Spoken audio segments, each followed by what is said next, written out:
খারাপ মৃত্যু, please concentrate. খারাপ মৃত্যু, খারাপ মৃত্যু মানে কেমন মৃত্যু? রাস্তায় মরে যাওয়া। ধরেন রাস্তার পাশে নালায় পড়ে মরে গেলেন।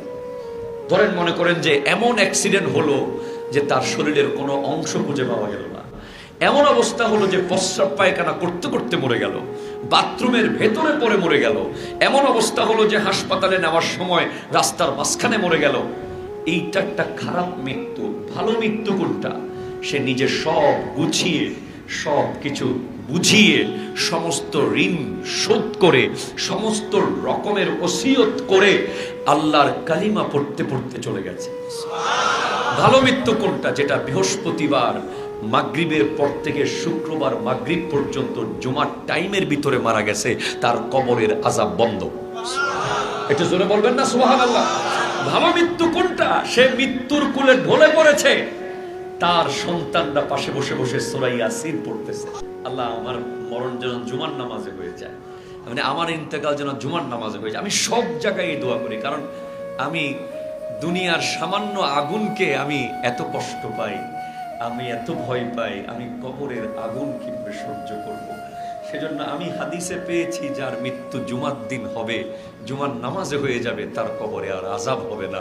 তাই আমি সবসময় দোয়া করি যে আল্লাহ আমার জুমার নামাজে নিয়ে যাক। এই ভালো মৃত্যু যারা চান, যারা চান যে আপনার ইন্তেকাল হয়তো মদিনাতুল মুনাওয়ারায় গুম্বদে হাজারার সামনে আপনি দাঁড়িয়ে আছেন, আপনি পড়তেছেন এ সবজে গুম্বদ ওয়ালে মনসুরে দোয়া করনা, জব ওয়াক্ত নজা আয়ে दीदार अता करना, मैं कब्र अंधेरी में घबराऊंगा जब तन्हा, इमदाद मेरी कर ले आ जाना रसूल अल्लाह।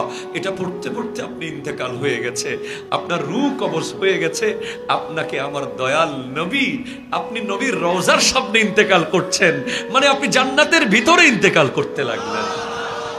এটা হচ্ছে ভালো মৃত্যু।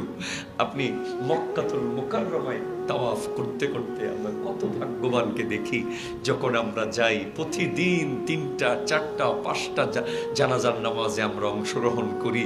কত খুশনসিব যারা আল্লাহর ঘর তাওয়াফ করতে করতে চলে গেছে, যারা মদিনাতুল মুনাওয়ারা জিয়ারত করতে করতে চলে গেছে, যারা সাফা আর মারওয়া সাই করতে করতে চলে গেছে, যারা মাকাম ইব্রাহিম চুমু দিতে দিতে চলে গেছে, যারা সোনালী জালি স্পর্শ করে ইয়া রাসূলুল্লাহ বলতে বলতে চলে গেছে, যারা মদিনার চৌহদ্দির মধ্যে হেরমে মদিনার ভেতরে বসে কাঁদতে কাঁদতে চলে গেছে।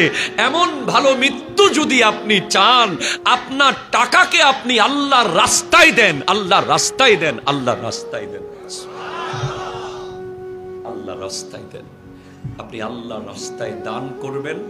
রাসূল পাক সাল্লাল্লাহু আলাইহি ওয়াসাল্লাম ইরশাদ করতে লাগলেন, সিলসিলা সহিহা হাদিস নম্বর 1907, যে সাদাকা আল্লাহর রাস্তায় দেওয়া। এই যে আমি আপনাদেরকে প্রায় সময় ভাই মসজিদে দেন, ভাই মাদ্রাসায় দেন, ভাই এতিমখানায় দেন, ভাই ইফতারের জন্য দেন, ভাই এই আমাদের পিলারের জন্য দেন, ভাই আমাদের মসজিদের শেডের জন্য দেন, এই সব সময় যে চাই ইনশাআল্লাহ আর কিছু পান বা না পান, এই দানের বিনিময়ে আপনার মৃত্যুটা হবে ভালো মৃত্যু।